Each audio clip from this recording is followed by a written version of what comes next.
Hi. Change my name. Oops.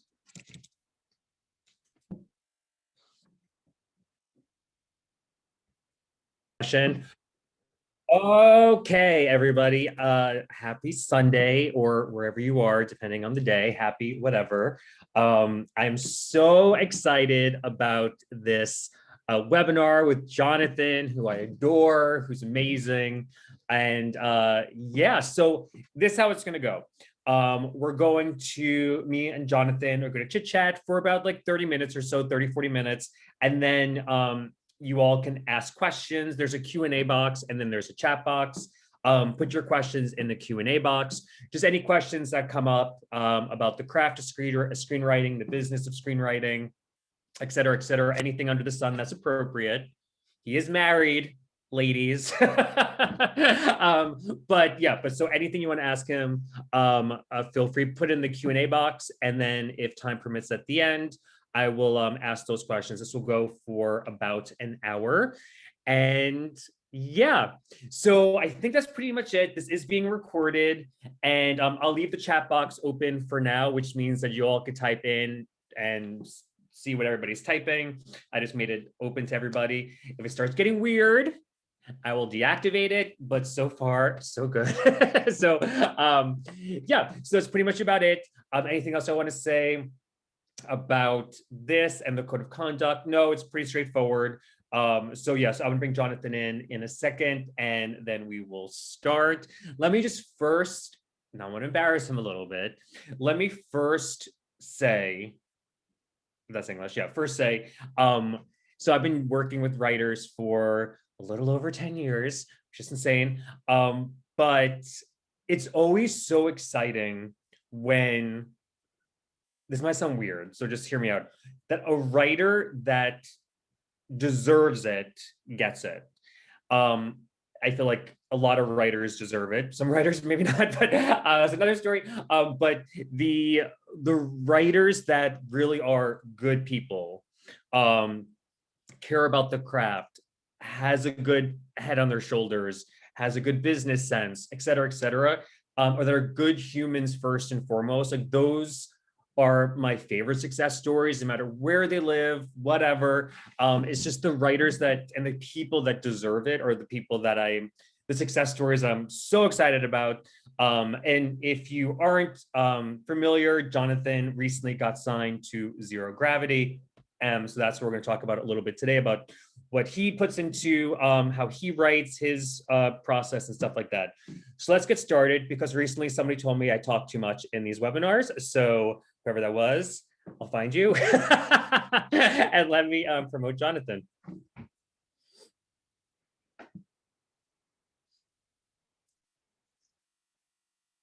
Hi, Jonathan. Joey, I miss you.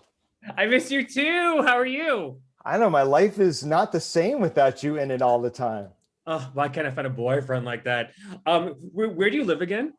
I'm in LA. I'm in You're San in LA. Diego. I'm in San Diego for the day right now at a friend's house. My kids are off in the pool, and I'm praying they don't come in here and cause mayhem, but I think we're okay. They know. So. I love when there's just a random child just racing across the back of anybody's screen. It's always exciting. But that was any given Zoom call with me. Yeah. So, and listen, before we start anything, I have to admit something, and that's that I was in New York when you had your the cocktail thing, and I was going to surprise you. I had every intention of doing it, but then it rained. It was more like a drizzle, and the LA came over me. I couldn't do it. I couldn't make it downtown. Okay, everybody, it rained for literally 5 minutes. So this is very I'm LA. ashamed, but I feel like I have to admit this. I have to cleanse my soul by admitting this. When it was raining, I'm like, maybe I won't go. So I'm like, maybe nobody will show up. But I did go, and it was really fun.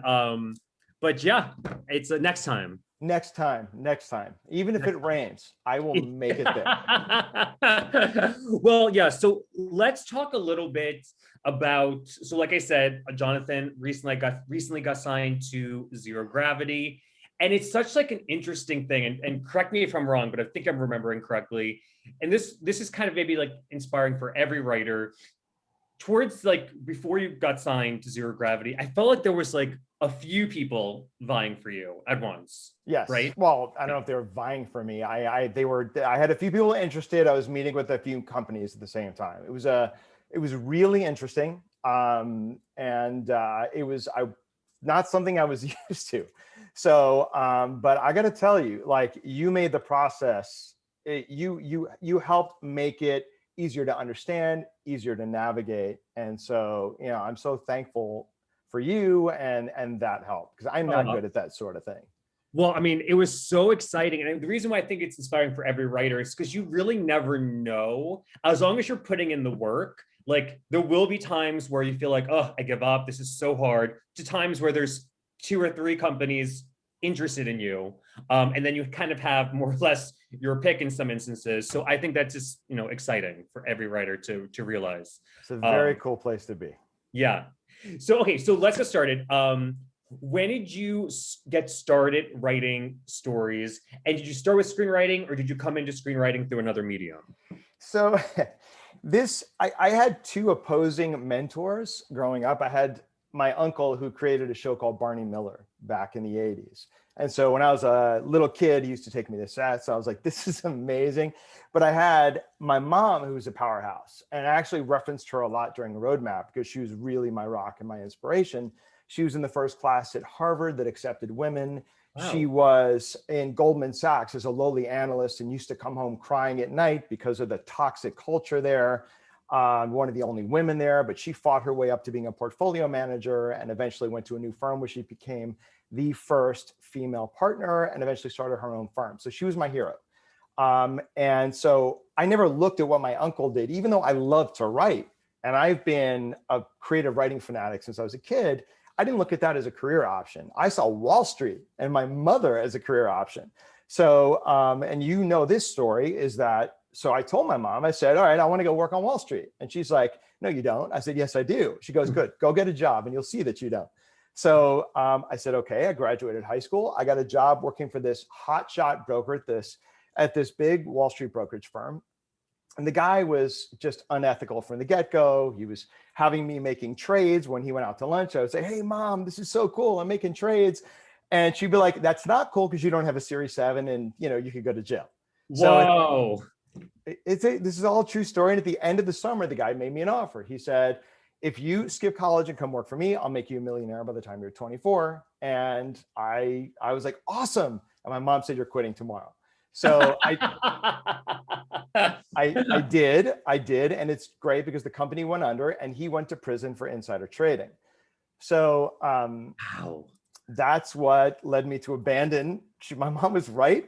And so that's what led me to move to LA and start pursuing a career as a writer. Well, let me tell you now, telling a 24-year-old that has a carrot of $1 million lingering by him or her, like that must have been a fight. Because like, no, he's gonna make, like that must have been a very interesting argument. Because I can't imagine any 24-year-old would be like, $1 million, maybe, Well, whatever. I wasn't 24 at that point. I was 18. And so, which is even worse because this guy is like, by the time you're 24, you will be a millionaire if you stay with me. And so that sounded amazing to me. I was like, this is my ticket, but I'm glad it wasn't because the guy is, I don't know what became of him, but he did go to prison. Wow. How has that world influenced your writing and your pitching? Well, it was amazing because one of the first scripts that I wrote was a white collar thriller based on my experience there. And I entered it into the Nickel Fellowship. And now I think they do the top 50, but I made it to the top 30 when I did it. And then I optioned it about 4 different times before. And this was over years. This isn't like an overnight thing. Years later, I ended up selling it to a Chinese producer for a lot of money. And that was amazing. I mean, huge validation. I mean, it made my wife happy. I'll tell you that. I'm going a little tangential with the questions. I'm so curious, and I'm sure some writers here can relate to, especially with your mom being on Wall Street, and the arts is so this side of the spectrum. How did they and your family support or not support you getting into writing? Well, see, my dad was a writer. He wrote children's books. And then I had my uncle. So already half my family was into something creative. So it was really easy. And my mother saw early on, I don't know, she never really admitted this. She said you wouldn't like it. I think what she's really trying to tell me is you're not cut out for this, which I wasn't. So my mother actually encouraged me to become a writer. Oh, So, cool. which was amazing. I was like, really? So, but yeah, she was super supportive, always super supportive. And is your uncle and your dad, is that what first drew you to screenwriting, and what kind of got you excited about it? Yeah. So my uncle he was my mentor for as long as he was alive. He was amazing. And I got the bug from him. And so when I used to go to sets and he used to teach me about screenplays, and I'll never forget this, actually, it's that same year that thing happened on Wall Street. We were up in the Catskill Mountains, and I took this long walk with him, and he said to me, what do you want to do with your life? I said, really, I'd love to write. He goes, okay, you're going to listen to me and you're going to do everything I say. And I was like, all right. He's like, you're going to write 8 hours a day. I'm like, 8 hours a day? I'm like, I got to go to school. I mean, he's like, you're going to skip weekend trips. You're not going to do anything else. I said, wow, that's harsh, but okay, I'll do it. So he was hard on me, but I think actually that's what helped me build up Iron Skin and gave me a lot of the tools to manage it later in life up until today. Oh, that's so cool. How many hours a day do you write now? Well, okay. So that's a tough one. So right now I have an amazing new job, and I am a writer. I am a script writer, but it's not for a TV show. I'm working for a fitness company called Tonal right now as a script writer. We have a writer's room. I'm working for a huge Oh, EP, cool. Emmy-winning EP, but I am working on my own stuff whenever I can, during my lunch break, at night, on the weekends. And my wife is being a huge team player. Aw. So I get to write I would love to write 8 hours a day, but that's tough. Even I've had years where I've made a lot of money as a writer with selling my stuff, and I've had years where I haven't. So now I'm trying to find the balance.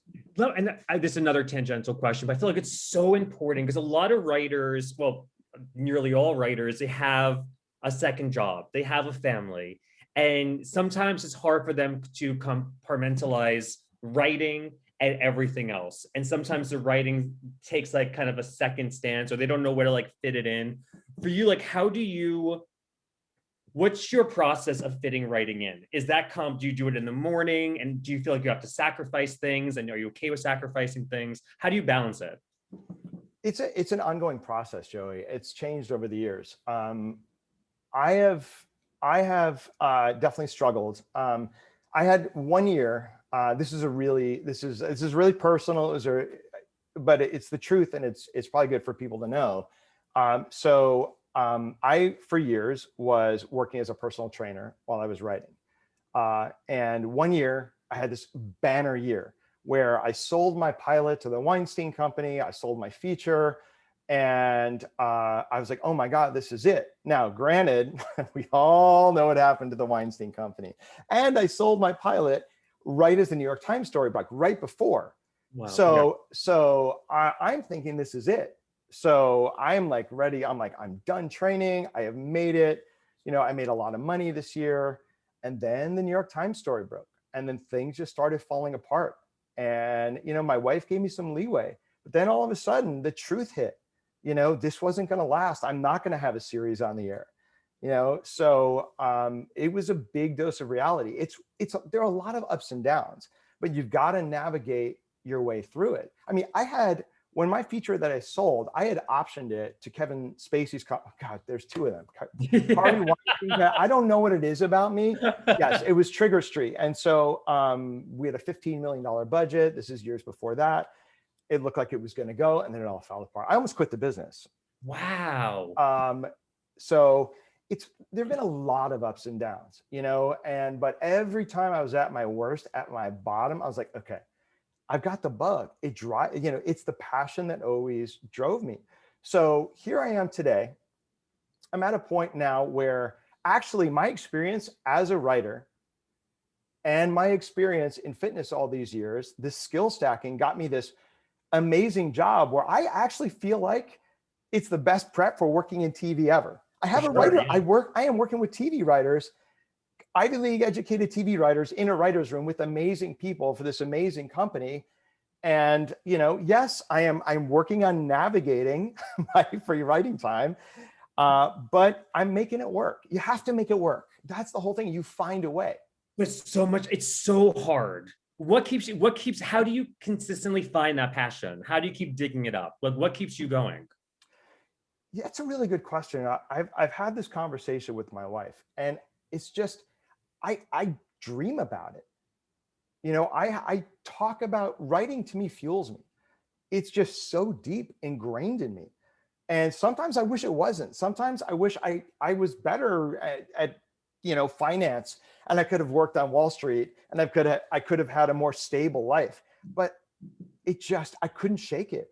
And when I write and I'm in the zone, oh my God. And I know people tuning in here watching this will get this. It drives you and you just can't stop no matter what. And that's where I am today. And my wife is talking to me about it. She's asking me, how long will you do this? How long will you write? I said, until my brain stops working.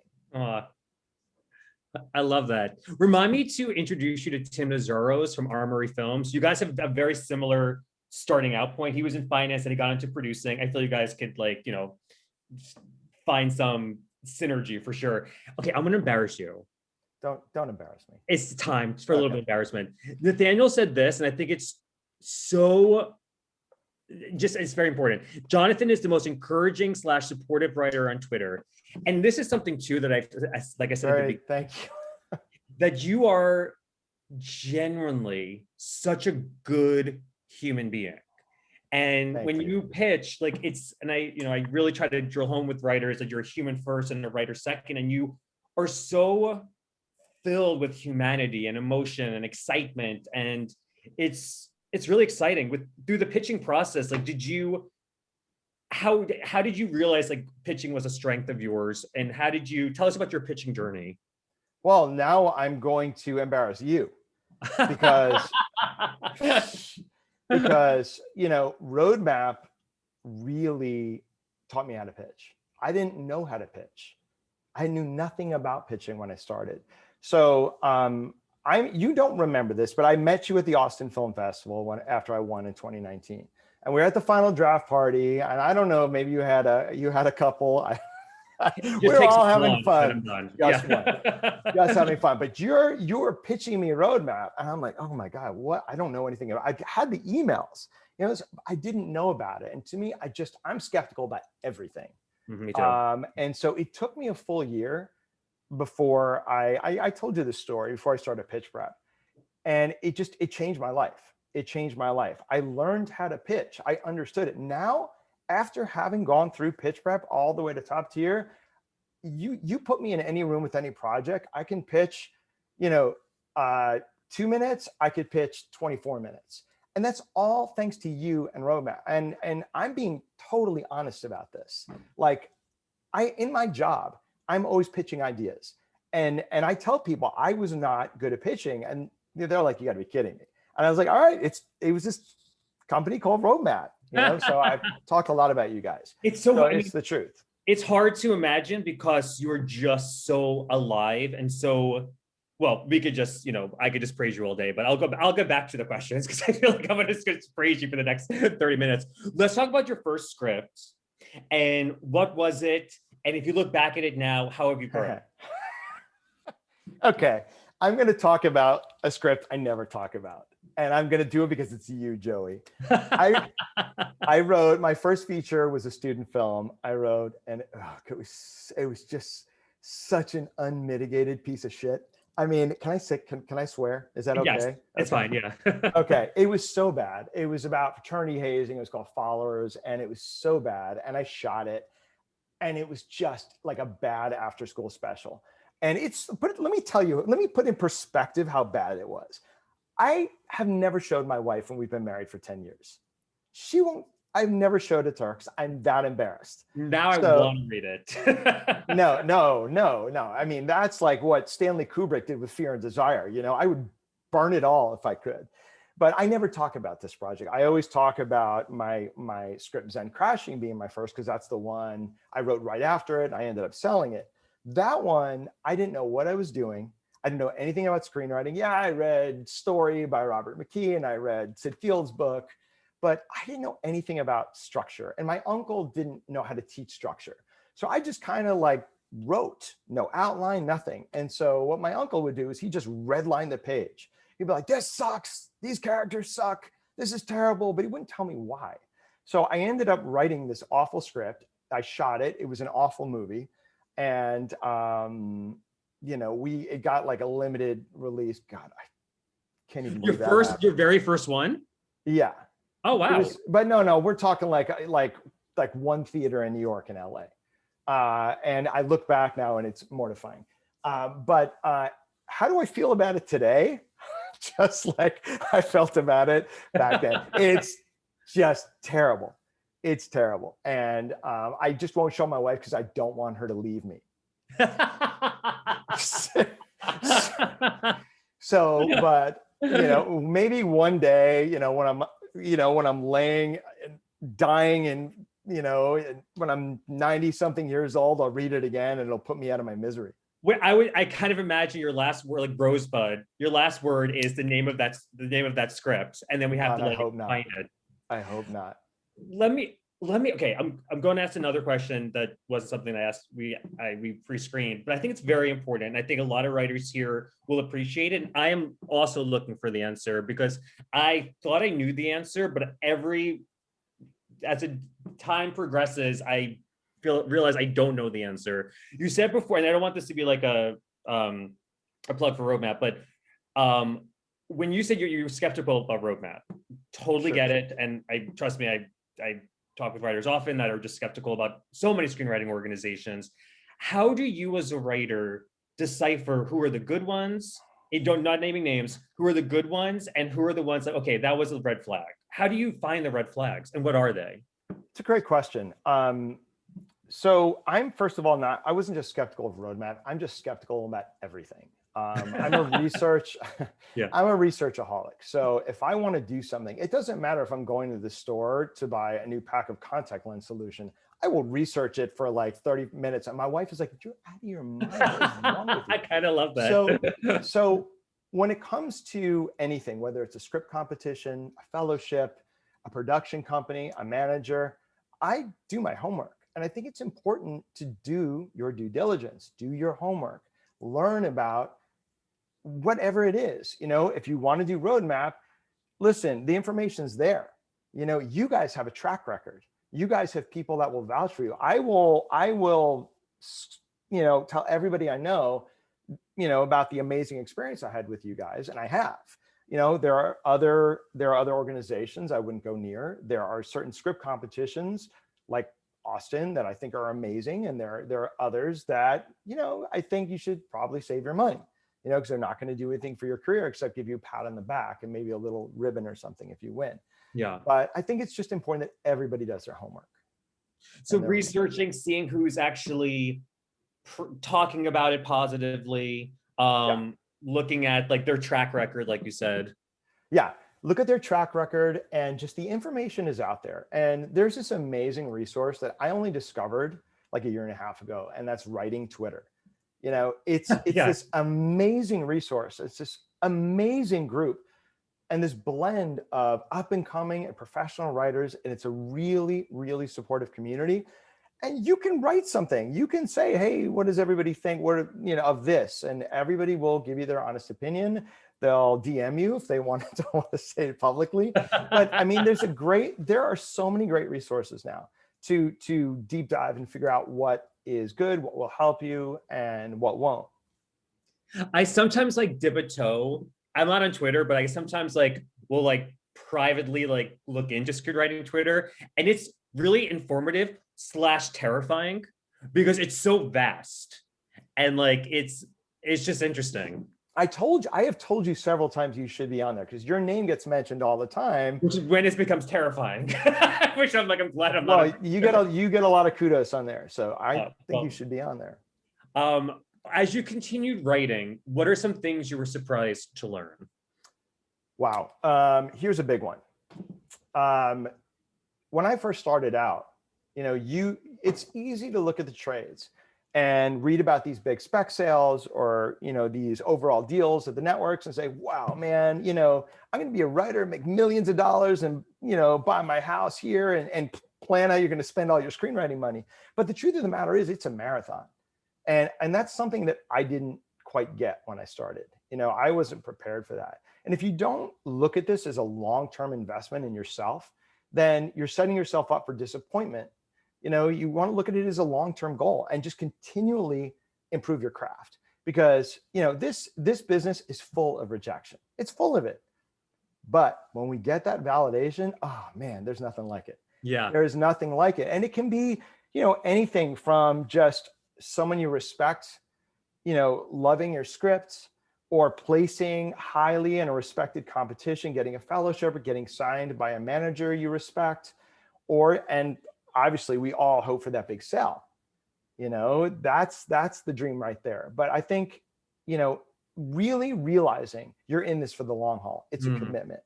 Yeah. That is one thing I think I've learned that I didn't know, and I wish I knew in the beginning. I would have looked at everything differently. I feel like that's so true. And I think it's about setting expectations. Like your expectations shouldn't be, okay, I'm going to sell this in 2 months. Like it could take, when people say, how long will it take me to get signed?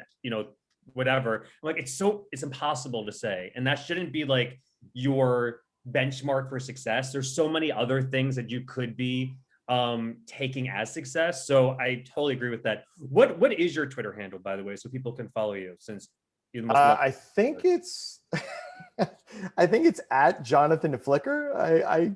I'm looking right. Yeah, at Jonathan Flicker. At Jonathan Flicker. A question about Twitter, and this is me learning from you. Since you are so well known on Twitter, sorry, that's my animal rescue partner. We might, never mind. We might try to help a dog later. But what are some do's and don'ts for a writer to build a name on Twitter? I think from what I've learned in my limited experience, like a year and a half, it's just engage, retweet, encourage other writers, just be a part of the community. That's how you build it. Be supportive, offer to read other people's scripts if you have the time to do it.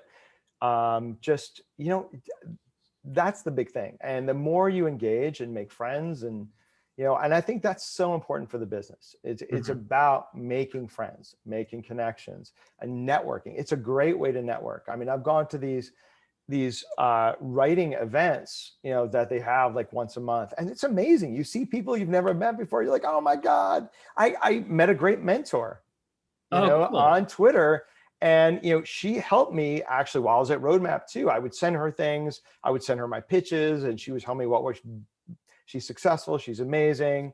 Her name is Eva. And she like you, I mean, I owe her so much. And she really helped me navigate everything. So I met her on Twitter. Who do you like better, me or Eva? Don't do this to me. Let's get it. Children do this to me all the time. Do you think writers should have a social media presence? Yeah, I recommend it. I think especially on Twitter. I think it's a great way. It's a great way to network. I really recommend it, especially now. And it's so easy, especially if you don't live in LA. It's a great way to stay connected, especially during COVID. I mean, it's been amazing. Speaking of LA, what advice would you give to writers, maybe on Twitter or just through your network, that don't live in LA or New York? How would you say they should navigate it differently or not? So right now, because of COVID, it sort of evens the playing field a little bit. Even most writing rooms are remote. I think some have started in person, but the best thing to do is just write and keep working on your craft, enter competitions, enter fellowships, start a writing group. And people in your writing group don't have to be in your city. They can be in LA. And by the way, John Bokenkamp, the former showrunner of The Blacklist, ran his room from a little town in Indiana, and he would go. Oh, that's so cool. Yeah, he would go twice a week into the room, twice a week. He would work from his house. And I just think, we're in this interconnected age where anything is possible. And you can have an amazing career no matter where you are. Yes, when COVID is over, it's great. If you have a meeting, you hop in an Uber over to Century City. But, for the most part, I think you can write from anywhere. Well, tell us about without getting too personal, tell us about your meetings a little bit. What were some do's and don'ts? How did you prepare? And these are the meetings the manager meetings, like towards the end. So how did I prepare for them? Well, first of all, like I said before, I did a ton of research on all the managers I was going to meet with. Anytime I meet with a company, anytime I meet with an exec, anytime I meet with a manager before a general, I will sometimes spend days like a crazy person, like digging through their IMDb Pro, finding everything they've done since they were 6 years old. So, and learn about them personally. There's nothing better than connecting personally with a manager or an exec. And so I really, with every manager I was going to meet with, I learned about their clients. In some cases, I've met with some of their clients. I spoke to them. I would learn about the types of scripts that they have sold or, and so by the time I had my meeting, it was just like, it was easy because I knew all about them. And I think it's so important in any meeting really to establish that personal connection if you can. Learn something about them and don't make it all about the business. Ask questions about them as well. And I just love to. I think it's always fascinating. In the meetings, did they ask you like what else you're working on? Did you have elevator pitches prepared of your other projects? How much of it was pitching your scripts? None. Oh, wow. Okay. None. Yes, I have like log lines that I can throw out for scripts. So most of the managers I met with before they met with me had read one project. Yeah. Okay. And so then after they read the project, they wanted a Zoom. So to have a Zoom, and then they would all say the same thing. Oh, this is great. So I'd love to read a few more things. Usually it was two more things. So, but there was a difference. Some of them said, send me 2 of whatever you want. Others are just like a specific feature and a pilot. So then I would send 2 more. And then, this way they know you're not a one-hit wonder. And then after you have that conversation, then it gets a lot easier because they know the way you write. And then with Joe, my current manager, I've now bombarded that poor guy with 8 projects. So I see him like walking around with this stack of scripts. And meanwhile, I am working on a new outline that I am racing to get done in all of my spare time. So, because, he's expecting that. So, it's a lot. What are some questions you asked about like to make you feel more comfortable with whoever you decided to go with? Sure. I mean, so I would ask them what their process is, what they expected of me. If there's a team, I would ask I would ask personal questions about them, about, just with Joe. I mean, our first conversation, we spent a bunch of time talking about the University of Michigan, where he went to school, and about what beer we like, so a lot of that it's also getting to know, because it's a relationship and you want to like them. 2 of my top choices at the end, it was Joe and one other big manager who's the founder of a very, it was a boutique, but very high-end management company. And they both had very different approaches to how they would manage me. The other one, he wanted to focus on TV and get me out there pitching projects and just like plaster me all over town. And he wanted to model it after this other writer he had. Joe had an approach which really resonated with me, where after he read 4 of my projects, he rattled off a detailed plan for each project. Oh, that's awesome. This is what we're going to do with this project. This is what we're going to do with this project. I have some notes on this project, but we're going to do this. So after that phone call, I got off and I didn't make a decision after that phone call. I said I needed a few days. And I got off the phone. I talked to my wife. I said, oh my God, this is the guy. This is the guy. This is what I want. I mean, he gets me. He's not just gonna, throw me into the town, into the wolves and just try to get me to sell things. He gets me as a writer and my voice and what I want to do. And it was such a great decision. I knew. I love that you have such a supportive wife. She's amazing. It's so amazing. It's just so, it's awesome. It just like, I just love that. With like, it's very interesting with Joe, who I've known for a while. It's such a testament to right place, right time, and connecting with the right person, because I could send Joe a script and he could like never respond or take 5 years to read it. For you, I feel like you read 4 scripts in a matter of like 3 weeks. So like it was so, like when you find the match, it's magic. Yeah, it was amazing. It was amazing. And I genuinely like him. He's just a good guy, and we have a lot of fun even when we talk on the phone. You know, he just we spoke a couple of days ago, and he was just on a vacation, and we spent an hour just talking about his vacation. Oh, that's awesome. I mean, he's just such a cool dude. And so you know, and we're waiting on some big news right now. So we'll keep our fingers crossed. Oh, I hate secrets. I hate waiting. We'll see. Listen, you know, I have 4 projects now in motion, but nothing can happen, as we all know. The odds are nothing will happen, but maybe something will. You just don't know. What do you feel about branding? Do you feel like writers should have a brand, whether it's like you write action or sci-fi? Did that help you, like knowing like what your brand was? Well, yes. I mean, what really helped me though is, I think, and it's another thing I learned through Roadmap, was finding my voice, because I could have never told you what my voice was before Roadmap. And through the process, I learned what my voice. I always knew I liked to write thrillers, but I never knew why. Like, what drove me to write?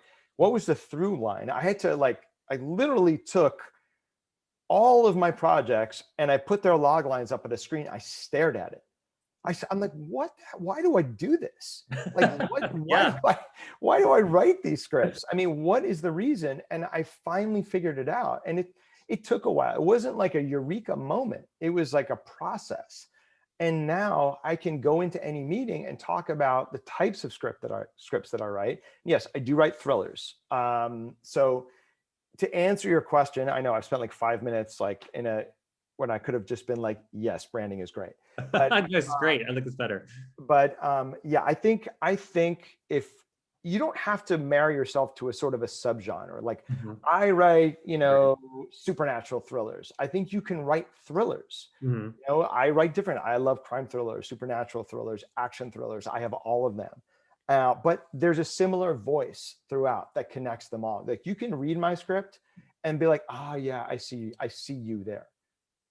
I love that. So for you know, anybody here is not familiar with like voice and a personal log line, I am such a firm believer that every writer should know what their personal log line is. What are you trying to say with your writing? What's your perspective? What's your point of view? Especially now in the past like year, there's been such a shift on who the writer is, where before it didn't necessarily matter as much. Now there's so much focus on who the writer is, what's their authentic voice, what are they bringing to the table as a human? So like, you knowing what the connecting tissue is and what you're trying to say with your writing really is so important. It sophisticates the meeting. It sophisticates which log lines to prioritize. And I do encourage everybody here to sit with yourself and be like, what am I trying to say? Because what every writer, what every exec is looking for is something familiar, but shown through a different lens. And that lens is your perspective. So I think that's very important. How long did it take you to figure out what your voice was and what your perspective was?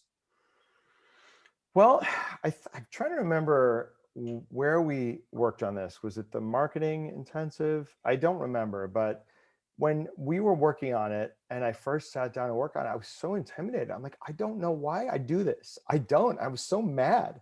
I'm like, this should be easy, but I don't. Who am I? I was having like an identity crisis. I was in tears. No, but I worked on it for a while, and I started writing out, you know, I had all my projects up and I wrote like what connected them all. And then I spent time figuring it out until I just felt it, like why I do this. Oh. And I was able to write just, you know, this paragraph. I think I sent it to Brianna. She's like, I love it. You know, that's it. That was it. My eureka moment was after a month of work. You know, it was after rewriting and thinking about this. And I'm very obsessive. So I think about and I overanalyze things. So yeah, it just took a while. It I'm gonna pretend nobody else is here. I'm having a private moment with okay. you. Can I Let's just say talk. this? Let's just really quickly. Yeah. You're so talented, and you're just so Stop it. amazing. And I'm just gonna forget like do You're whatever. too Like, kind. no, it's so true, and I just want you to know that. Okay, let's get to questions from the audience because we have some questions. Megan asks, "How did you find a manager? Did they come to you?" And you could leave out names for some of the other ones if you want. Oh, I wish they came to me. I wish it was that simple. They never come to you. Well, that's not true. I mean, I guess, you know, in certain cases, listen, here's the truth. I had sold a pilot, sold a feature, won a major competition. I still didn't have managers knocking down my door. I remember when I first joined Twitter, I posted this. I'm like, what am I doing wrong? And they were like, they were like 300 responses. I even had showrunners commenting, Wow. you know, and that's how actually I met Eva, who became my mentor, who I worked with. Because I think she felt sorry for me. She's like, oh, he's so sad. He needs help. No, but no, they nobody came to me. And so what happened was while I was in Roadmap, I'm like, I'm going to fix this. I'm going to figure this out. I'm going to fill in the cracks. I'm going to learn to pitch. I'm going to find my voice. I'm going to find my brand. And so I did. And I wrote 2 scripts during the time I went from pitch prep through top tier. And when I got to top tier, I finally, I was like, okay, I'm going to make the hard push. And I remember one day I committed to it. I reached out to you, Joey, with The Man in the Shed. And I had The Man in the Shed, and then I had XS, my pilot. I'm like, all right, I'm ready to do this. I reached out to every connection I knew, people outside of Roadmap, Joey. And all of a sudden, you know, I had all of these managers reading my stuff. And that's how I started getting meetings. Was just, I just put it out there. I felt it was ready. I felt I finally had scripts that, and I was confident in. I had enough validation. And it wasn't my Austin winning pilot. I mean, you know, that one, Zero Gravity is not even, that's too close to Ozark apparently. So that one they're not even moving forward with. So that didn't help me at all. But it was the new scripts that I wrote after I was a part of Roadmap where I got it. I knew my voice. And so now some of my older scripts are back in circulation. And Oh, that's awesome. so It's really about just like knowing when you're ready, knowing when you have enough material, and leaning on people, asking for recommendations, not being shy, and doing it in obviously a nice, cordial way. Yeah, it's great. Wait, you have another fan here for you. I can vouch for Jonathan being one of the nicest, most decent screenwriters I've met on Twitter. This conversation has been so insightful. Question to you: do you have any directing aspirations? that person is on my payroll, first of all. She did ask for a check, so I don't know what that was. Yeah. Do I have any, do I have any Directing aspirations? aspirations, yeah. Lack, or do I have, Do you have any? Do I have any aspirations? I'm going to get corny here.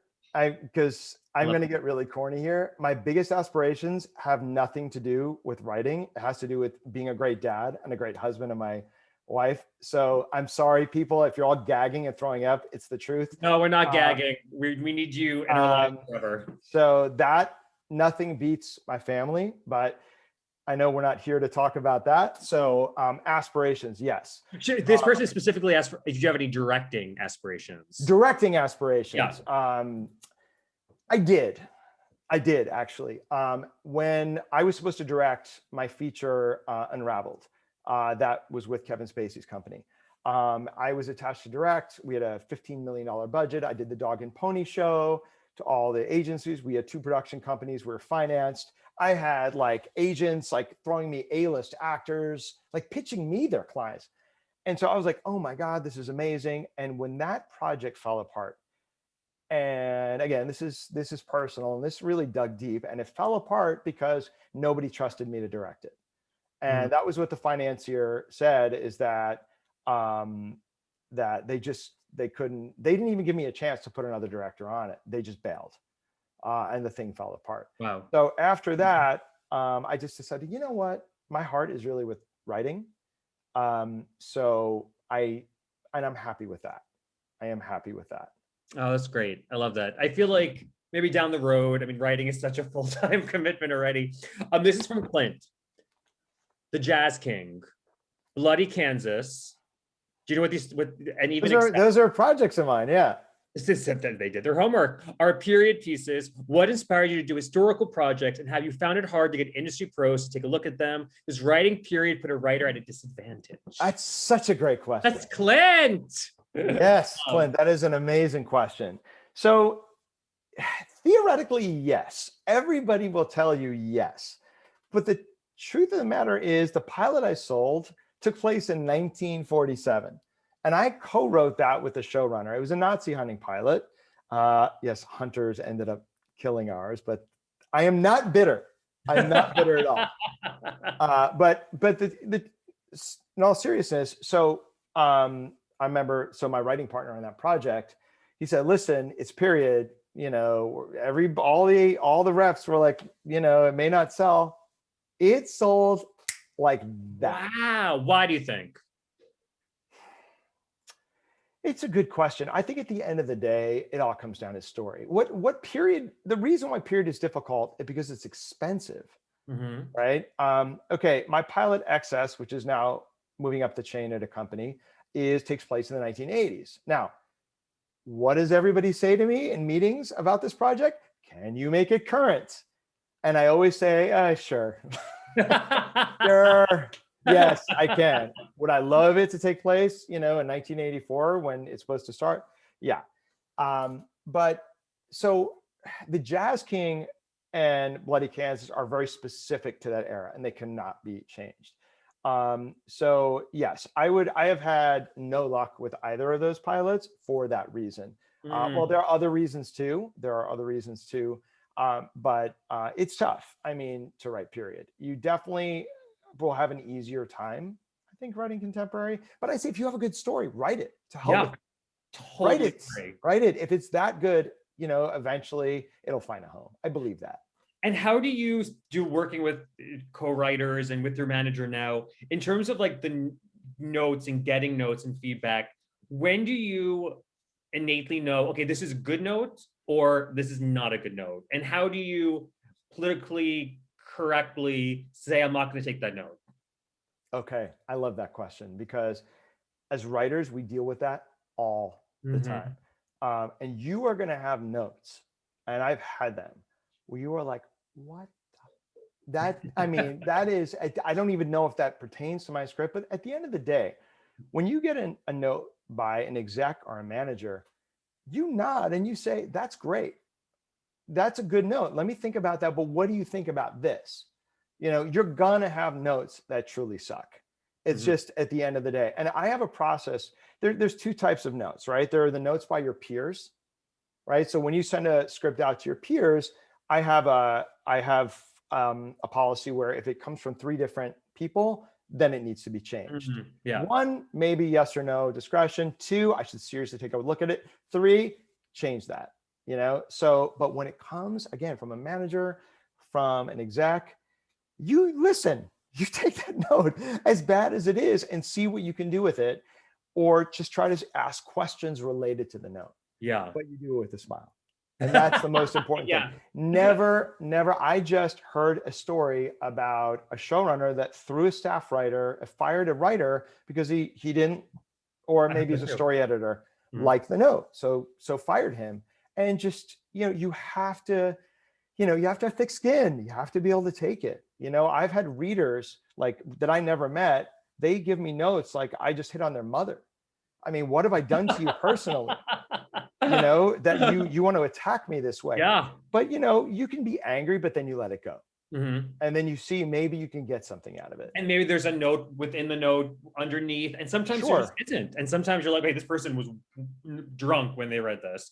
Okay, last 2 questions from the audience. Allison says, how long do you spend on an outline before you start the script? And what is your outline process? So in the beginning, I never outlined. I didn't know how, I didn't get it. It seemed cumbersome, but I would often feel like I was trying to get through the jungle with a machete with no map. And I would run and I would run into these walls, and I would want to quit all the time because I didn't know how to get out of them. And then it would take me forever in Reits to get a script ready. So then I forced myself to learn the outline process. And now I can't do without it. But it took researching and figuring out my own process. And I think, you can use Save the Cat or whatever and use that as a template or figuring out your own process. But for me, when I have an outline, oh man, I'm good to go. I can write that rough draft fast. I'm working on the outline now and it is kicking my ass. I mean, I have diagrams and charts everywhere, but by the time I'm done with this outline, I'll be ready to go with that first draft. I love the idea of your kid running by and just Post-it notes all around him for like act 1. I'm going to post them on his forehead. Yeah. How long does it usually take you to outline? It depends on the project. It really depends on the project. I have written outlines in a few weeks. This current outline is taking me months, but it's really intricate.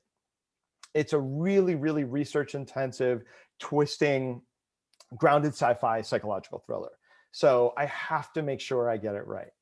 And I did the same thing with Credible Fear, which is an action script that I wrote while I was in Roadmap, where I actually had a giant bulletin board with note cards outlining the whole conspiracy. Oh, that's so cool. And I had to constantly refer to it to figure out, the A story, the B story, track the conspiracy, because it was complex. And when you have a complex story, you've got to boil it down so it's simple. You're such a writer. You are a writer. I'm like gonna cry. Okay, actually, I lied. 2 more questions. I said before it was 2. Now it's 1, and then another one's quick. Megan asks, what's the difference in your mind between branding and voice? Wow, I don't even know if I can answer that. Well, let me talk about what I can answer first. To me, your voice is why you do what you do. Exactly. Yeah. That's who you are as a writer. It's your DNA. Branding, I think, is just the overall genre you write in. Yeah, exactly. Yeah. Did I answer that right? Yeah. Yeah. Do I get a gold star? I was just about to say gold star. Your brand is like, I write sci-fi or I write drama, but the voice is what's your perspective? What's your point of view? Absolutely. But I will say this, I would never pigeonhole yourself to a specific subgenre. And I said that before. You can be a thriller writer, and then there are a million, maybe not a million, but there are a bunch of subgenres, and this way you can write, the supernatural, the sci-fi, the crime thriller, the action adventure. You're the thriller person, drama, the comedy, just don't pigeonhole yourself to something so detailed. I love it. And then Charles asks, could you mention again how to access that writer's Twitter? How do you get in the screenwriting Twitter world? To me, it's just engage. It just comes. So it's not like a certain group or like a hashtag or anything. No. Okay. So what you want to do is start, just go on and you can find writers and then just like their stuff. Start following them, retweet them. Oh, Rack. Yeah, I saw somebody wrote Rack 21. That's actually a great one. Yeah. The Rack group, it's the Writers Accountability Project. Okay. And they're amazing. It's amazing. And it gives you goals. I did that last year, actually, with Credible Fear. It was great. Oh, cool. There are hashtags, but being engaged is a great way to do it. And just retweet and comment and offer to read and be supportive. It's people will post, today they announced the page semifinalists. So all these writers that I know from Twitter are announcing their semi, and I love seeing it. Yeah. It's like you want to cheer them on and say, go, because we all seek that feeling of validation. And so you want to cheer them on when they get it, because it's great when people cheer you on when you get it. And I love Paige. I feel like they're one of the good ones. Like they really care. I mean, in terms of like, I'm not going to get into like contests and stuff, but I love it. Last question for me, and it's a cheesy one. What is your favorite movie that you think about and be like, I wish like that this movie inspires me? This is the movie that you're like, I am writing even subconsciously because of this movie I saw. I guess your favorite movie for sure. I mean, that's such a tough question, because there are so many movies that inspire me. And, you know, from a script perspective, I mean, Chinatown, you know, Mm. or, you know, I love, like, I can't answer this with one movie because there isn't one, but I love like 70s thrillers, like Three Oh, Days of the Condor and The Parallax View, and, you know, Marathon Man and all these amazing movies that by just these talented writers. And oh my God, Knives Out. I mean, I read that going, it's just freaking brilliant, you know. So I like it. We're gonna disagree on. I don't. I didn't. I was like. I guess it was so much expectations and hype that when I saw it, I was okay. It's good. I thought it'd be more like Clue, but maybe it was too sophisticated for me. I, you know, I love to read scripts and then Mhm. watch the movie and just Oh, see. that's so cool. So sometimes I often try to do it before I watch the movie. I'll try to get my hands on the script. And so it's so interesting to see like A Quiet Place. If you read the script and then watch the movie, it's totally different. It's amazing what those guys did back in Woods. Can I? So sorry. Can no finish your thought because I'm gonna say one last cheesy thing. I mean, I could talk about this. This is like a whole different webinar about movies and Favorite scripts movie. that inspire me. So it's, yeah. All right, go on, go on. I want to end the web. I want to end it with this, and I don't say this lightly, and I say this not to embarrass you again, but mark my words. Listen to me carefully. Look into my eyes. I'm listening, Joey. Look. Are you looking into my eyes? I am looking into your eyes. Into my pupils. You're gonna be famous. Mark my words. So kind. There's You're too something. kind. There's something very special about you and your passion and your talent. Mark my words. And I'm so excited to see where you go next. And I Thank adore you, and obviously the whole world adores you. So remind everybody how to find you. Jonathan Flicker. Is it just Yeah, Jonathan? at Jonathan Flicker on Twitter. And well, let me embarrass you because this is really true, is that I've said this before. And I think you are the heart of Roadmap. And we as a writing community are lucky to have you. I Oh, genuinely believe that. I feel that way. I don't remember who I was telling, I was in some group about this. It was the last webinar I did. And I don't remember who's hosting it. I said this. I was like, "Oh, don't tell Joey that. It's going to go to his head." But it's the truth. It really is the truth. We are lucky to have you. well, listen, I have no self-esteem, so anything throw my way would be great. No, but you're so sweet. I absolutely adore you. So it's John at Jonathan Flicker on Twitter. So everybody follow him if you're not already, though it sounds like a lot of you already are. Jonathan, have so much fun in San Diego, and Thank you. stay safe. And thank you for just being a light in the writing community. You're amazing. Thank you. You're the best, Joey. All right, I'll see you. Everybody have a good day. Stay safe, and we'll talk soon. Bye. Bye, Jonathan.